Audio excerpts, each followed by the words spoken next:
Recent టైమ్‌లో చాలా వరకు సఫర్ అవుతున్న ప్రాబ్లమ్ ఏదైనా ఉన్నది అంటే వీసా స్లాట్స్ గురించి. సో, అసలే వీసా స్లాట్స్ దొరకట్లేవు అని చెప్పి, అది స్టూడెంట్సే కానియండి, బీ1, బీ2 ఈవెన్ టూరిస్ట్ వీసా మీద వచ్చేవాళ్ళు అండ్ వర్క్ వీసా వాళ్ళు. సో, ఎవరికి ఎలా ఉంది? బయట ప్రాబబిలిటీస్ అసలు ఏమని చెబుతున్నాయి? అనేదైతే ఈ వీడియోలో షేర్ చేద్దాం అనుకుంటున్నాను. సో, అంతకంటే ముందు మన వీడియోస్ చూస్తుంటే తప్పకుండా లైక్ చేసి వీడియోని చూడడం స్టార్ట్ చేయండి. సో, కొంచెం ఎక్కువగా పుష్ అప్ ఉంటది. అట్‌లీస్ట్ అంటే యూట్యూబ్ పరంగా కూడా ఏంటి అంటే ఎక్కువ లైక్స్ అలా ఉంటేనే యూట్యూబ్ గూడా ఎక్కువ మందికి రీచ్ అయ్యేలాగా చేస్తది. యూట్యూబ్ అంతా చాలా గమ్మత్తుగా ఉంటది యూట్యూబు. సో, ఫస్ట్ మీరు అట్‌లీస్ట్ ఒక లైక్ చేయడం, న్యూగా చూసే వాళ్ళైతే తప్పకుండా సబ్స్క్రైబ్ చేసుకోండి. అట్‌లీస్ట్ మనం ఈ ఇయర్ అయినా 1,00,000 సబ్స్క్రైబర్స్‌ని అవుదాం. డైలీ చెప్పాలా అనుకోవచ్చు. నేను ఏ రోజైతే చెప్తానో ఆ రోజే కొంచెం ఎక్కువ లైక్స్ వస్తాయి. ఎక్కువ మంది సబ్స్క్రైబ్ చేసుకుంటారు. నేను చెప్పడం మర్చిపోయాను అనుకోండి, ఆ రోజు అసలు లైక్ ఉండదు, సబ్స్క్రైబర్స్ ఉండరు. సరే ఇంక మనమైతే టాపిక్‌లోకి వద్దాము. చాలా మంది కూడా స్టూడెంట్ వీసా మీద ఉన్న వాళ్ళే రిజెక్షన్ రేట్ అయితే ఎక్కువగా ఉంది. యాక్చువల్లీ ఇప్పుడు యూఎస్ఏకి మెయిన్ ఏంటి అంటే, యూఎస్ఏలో ఉన్న వాళ్ళనైతే బయటికి పంపించలేరు.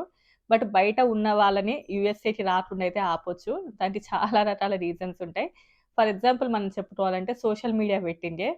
నిజంగా యూఎస్ఏకి అంటే హెచ్1 వీసానే కానియండి, ఈవెన్ వాళ్ళు తప్పకుండా కావాలి అని అనుకుంటే, వాళ్ళు ఇంకొంచెం ఫోర్స్ ఎక్కువ పెట్టుకోవచ్చు. అంటే అక్కడ ప్రాసెస్ చేసే వాళ్ళని ఎక్కువ మందిని అపాయింట్ చేసుకోవచ్చు. ఎక్కువ ప్రాసెస్‌ని చాలా ఫాస్ట్ చేయొచ్చు. ఈజీగా చేసేయొచ్చు. కానీ వాళ్ళకంత అవసరం లేదు. మెయిన్ ఏంటి అంటే, యూఎస్ఏలో ఉన్న వాళ్ళనైతే ఎట్లైనా ఆపలేరు. అది కష్టం. బట్ యూఎస్ బయట ఉన్న వాళ్ళని రాకుండా చేయొచ్చు. అంటే ఇప్పుడు ఫర్ ఎగ్జాంపుల్ వెళ్ళిన వాళ్ళు స్ట్రక్ అయ్యారు. ప్రాసెస్ అంత ఫాస్ట్‌గా అవ్వట్లేదు. చాలా మంది వైఫ్ ఇక్కడుంటే హస్బెండ్ అక్కడున్న వాళ్ళున్నారు. చాలా మంది జాబ్స్ పోయిన వాళ్ళున్నారు. సో, ఏంటి అంటే అట్‌లీస్ట్ అంతో ఇంతో ఇమిగ్రేషన్ ఆపగలగొచ్చు. ఏంటంటే ఇలా ఆబ్వియస్‌లీ డిలేస్ ఉన్నాయి కదా! చాలా డిలేస్ ఉన్నాయి. ఇలా కొంచెం ఆపొచ్చు. Even student వీసాలున్నారు. సో, వాళ్ళకి కూడా రిజెక్షన్స్ రేట్ చాలా హైగా ఉంది. సో, అలా కూడా స్టూడెంట్స్‌ని ఎక్కువ తీసుకురావకుండా ఉండొచ్చు. సో, ఇలా చాలానే ఉన్నాయి. ఇందులోపల మెయిన్ ఏంటంటే ఈ వీసా స్లాట్స్ దొరకట్లేవు అని చెప్పేసి. సో, ఇంకా ఈ వీసా స్లాట్స్ లోపల ఫస్ట్ వన్ స్టూడెంట్స్. స్టూడెంట్స్ విషయానికొస్తే మరీ అంటే సంవత్సరాల టైం అయితే ఏమీ పట్టట్లేదు.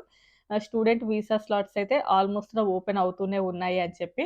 బట్ ఎవరైతే లాస్ట్ 6 మంత్స్‌లో రిజెక్ట్ అయిన వాళ్ళుంటారో వాళ్ళకి మాత్రం సింపుల్‌గా నాట్ అవైలబుల్ అని ఉంది. బట్ రిమైనింగ్ వాళ్ళకి మాత్రం అంత ప్రాబ్లమ్ అయితే ఏమీ లేదు.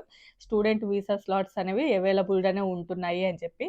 బట్ లాస్ట్ 6 మంత్స్‌లో ఎవరైనా రిజెక్ట్ అయిన వాళ్ళు గనుక ఉంటే మాత్రం వాళ్ళకైతే స్లాట్స్ అయితే చూపించట్లేదు అని. అండ్ మనం ఎవరైనా కూడా వీసా స్లాట్స్ ఎస్పెషల్లీ స్టూడెంట్స్ అని అనుకోండి, ఈవెన్ ఫేస్‌బుక్ కానియండి, టెలిగ్రామ్ గ్రూప్స్ ఇలా చాలా ఉంటాయి కదా! అందులోపల జాయిన్ అయ్యారు అనుకోండి. సో, చాలామంది క్రెడెన్షియల్స్ ఉంటాయి. కొంచెం గ్రూప్ ఆఫ్ పీపుల్స్ క్రెడెన్షియల్స్ ఉంటాయి కాబట్టి వాటిని ఓపెన్ చేసుకొని ఎక్కువ సార్లు లాగిన్ అవ్వడానికి ఛాన్స్ ఉంటది కాబట్టి దొరికే ఛాన్సెస్ ఎక్కువగా ఉంటాయి.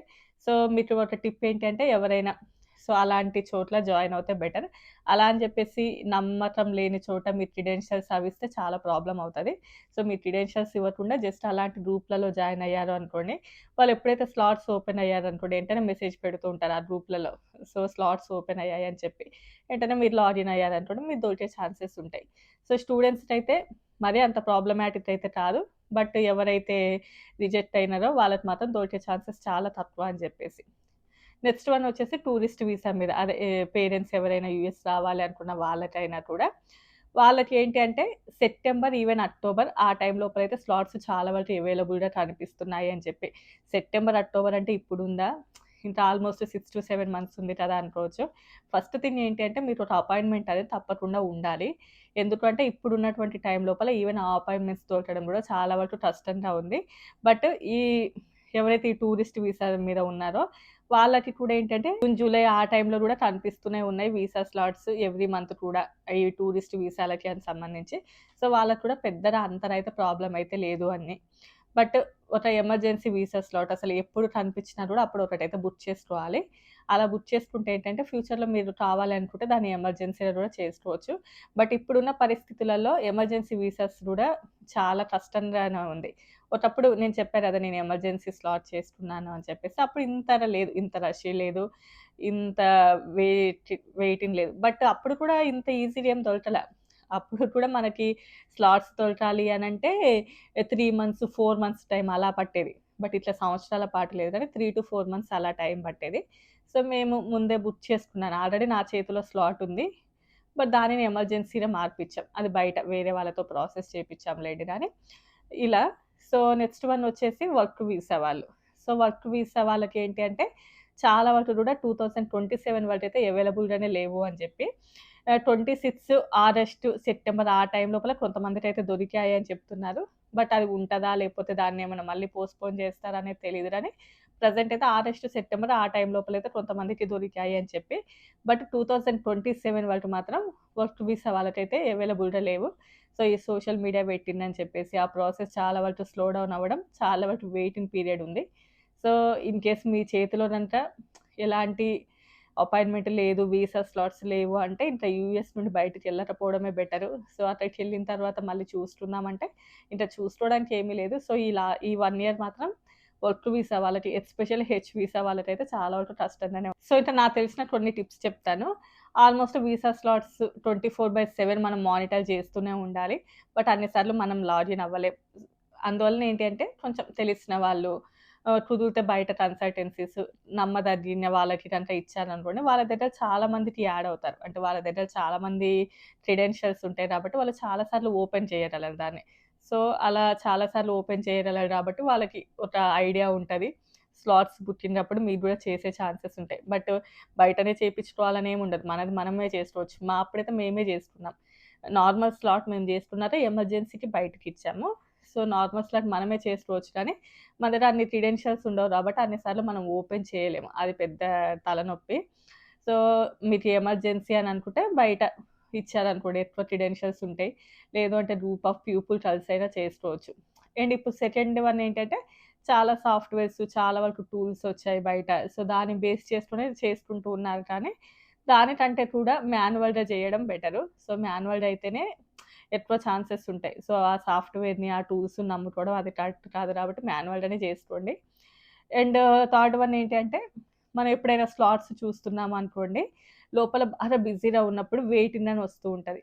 సో, ఆ టైం లోపల మనం మొత్తం కూడా షట్ డౌన్ బయటికి రాకుండా అట్లనే వెయిట్ చేయాలి. సో, వెయిటింగ్ అనేది ఎప్పుడొస్తూ ఉంటదంటే, లోపల స్లాట్స్ ఉండి వాళ్ళు బుకింగ్ చేసుకుంటున్నప్పుడు. ఆ టైం లోపల ఎక్కువ రష్‌గా ఉంటది లోపల. సో, అప్పుడు గనుక మీరు కొంచెం వెయిట్ చేశారు అనుకోండి, స్లాట్స్ దొరికే ఛాన్సెస్ ఎక్కువగా ఉంటాయి. సో, వెయిటింగ్ అని ఉంది అని జెప్పేసి అది మనల్ని లోపలికి గూడా ఎంటర్ చేయదు కదా! సో, అప్పుడు కొంచెం వెయిట్ చేయాలి. సో, అది బెటరు. అండ్ నెక్స్ట్ వన్ ఏంటంటే, ఎప్పుడైనా గూడా ఆ పేజ్‌ని రిఫ్రెష్ చేయకూడదు. అంటే ఫర్ ఎగ్జాంపుల్ మీకేదైనా స్లాట్ కనిపించిందనుకోండి, కనిపించిన వెంటనే కూడా బుక్ చేయాలి. సో, మనకి అత్యాశర ఇంకా ముందు దొరుకుతాయేమో అని జెప్పేసి దాన్ని గనక రిఫ్రెష్ చేశారు అనుకోండి, అది ఆటోమేటిక్‌గా ఇంకొకరికెళ్ళిపోతది. సో, అది మీకు ఇంకా ప్రాబ్లమ్ గాబట్టి ఎప్పుడైనా కూడా ఆ పేజెస్‌ని ఎక్కువగా రిఫ్రెష్ చేయకూడదు. ఆహ్, ఇంకొక బ్రౌజర్‌ని కూడా యూజ్ చేసి చేస్తుంటే మీకు బెటర్ అన్నట్లు. సో, ఓన్లీ ఒకటే కాకుండా ఇంకో దాని త్రూ గూడా చేస్తుంటే మీకు ఇంకొంచెం బెటర్‌గా ఉంటది. అండ్ నెక్స్ట్ వన్ ఏంటి అంటే మోస్ట్‌లీ గూడా ఇప్పుడు 12 క్లాక్ 1, 2, 3, 4 ఇలా స్లాట్స్ అనేవి రిలీజ్ అవుతూ ఉంటాయి. అంటే ఐ మీన్ 0th అవర్ అంటారు గదా! సో, ఆ టైం లోపల ఎక్కువగా స్లాట్స్ అనేవి రిలీజ్ చేస్తూ ఉంటారు కాబట్టి, ఆ టైం లోపల ఎక్కువగా మీరు యాక్టివ్‌గా ఉంటే then okay. And next visa slots కూడా ఏ వీసాకి వాళ్ళకి డిఫరెంట్‌గా ఉంటాయి కాబట్టి, వీసా వాళ్ళు వీసా వాళ్ళతోటే కనెక్ట్ అయ్యే గ్రూప్స్‌లో జాయిన్ అవ్వడము, స్టూడెంట్స్ గ్రూప్స్‌లోనే జాయిన్ అవ్వడము. ఈవెన్ టూరిస్ట్ వీసాస్ అయితే ఆ గ్రూప్‌లోనే జాయిన్ అయ్యారు అనుకోండి. ఎప్పుడైనా రిలీజ్ అవ్వగానే వాళ్ళు మీకు మెసేజెస్ అలాంటివి చేస్తూ ఉంటారు కాబట్టి, మీకది కొంచెం ఈజీ అవుతది. నెక్స్ట్ వన్ ఏంటంటే, మనకెప్పుడైనా గూడా బయోమెట్రిక్ స్లాట్ ఉండాలి, కౌన్సిలర్ స్లాట్ 2 ఉండాలి. అదే మనము ఇంటర్వ్యూకెళ్ళడం బయోమెట్రిక్ ఉంటది గదా! కొంతమందేంటంటే, బయోమెట్రిక్ స్లాట్స్ మనకి కొంచెం ఈజీగా దొరుకుతూ ఉంటాయి. సో, బయోమెట్రిక్ స్లాట్ ఒకటి బుక్ చేసుకుంటారు. తర్వాత ఇది చేసుకోకున్నా ఏం లేదులే మనకు దొరికినప్పుడు చేసుకుందాం అనుకుంటారు. అలా ఉండదు. అది బుక్ అయినటువంటి 60 మినిట్స్‌లో మనకి ఇది గూడా బుక్ అవ్వాలి. అలా అయితేనే ప్రాసెస్ ముందుకెళ్తది. బట్ చాలామంది ఏంటంటే ఓన్లీ బయోమెట్రిక్ దొరికింది కదా! అని జెప్పేసి దాన్ని బుక్ చేసుకుంటుంటారు. సో, అలా ఉండదు. రెండిటి యొక్క స్లాట్స్ అనేవి దొరకాలి. ఏంటంటే ఇప్పుడు మనం హైదరాబాదే కాబట్టి హైదరాబాద్‌లోనే జూసుకుందాము అనుకుంటే అయితే దొరకదు. ఇప్పుడు కాదు. ఈవెన్ లాస్ట్ 6, 7 ఇయర్స్ నుంచి కూడా మనం హైదరాబాద్ అంటే హైదరాబాద్‌లోనే దొరకడం అలా ఏమీ లేవు. ఢిల్లీ, ముంబై అలా గూడా వెళ్ళాల్సొస్తది. సో, కాబట్టి ఎక్కడికైనా కూడా ప్రిపేర్డ్‌గా ఉండండి. ఆహ్, వేరే చోట ఇప్పుడు ఫర్ ఎగ్జాంపుల్ ముంబైలో స్లాట్ దొరికింది కదా! అక్కడ బుక్ చేయకుండా మీరు రిఫ్రెష్ చేసి మళ్ళీ హైదరాబాద్ స్లాట్ కోసం వచ్చారనుకోండి, అప్పుడు ముంబైలో ఉన్న స్లాట్ కూడా పోతది. సో, అందుకోసం రిఫ్రెష్ అనేది ఎక్కువ చేస్తూ ఉండకూడదు. సో, ఇలాంటివి కూడా చాలా టిప్స్ ఉంటాయి. బట్ ప్రెజెంట్ అయితే ఈడ వర్క్ వీసా వాళ్ళకి మాత్రం చాలా వరకు కష్టంగానే ఉంది స్లాట్స్. బట్ రిమైనింగ్ వాళ్ళకైతే అంత ప్రాబ్లమాటిక్ అయితే లేదు. దొరుకుతూనే ఉన్నాయి. బట్ చాలా వరకు మాత్రం వెయిట్ చేయాలి అని జెప్పేసి. బట్ ఇంకా ఏదైనా అప్‌డేట్స్ వచ్చాయి అనుకోండి, చాలామందున్నారు తెలిసిన వాళ్ళు షేర్ చేస్తూనే ఉంటారు గాబట్టి, నాకు ఏదైనా తెలిస్తే తప్పకుండా మీతో అయితే షేర్ చేస్తా. తప్పకుండా ఇన్ఫర్మేటివ్ వీడియోస్‌ని లైక్ చేయండి. సబ్స్క్రైబ్ చేసుకోండి. రేపు మరో వీడియోతో కలుద్దాం. Bye bye.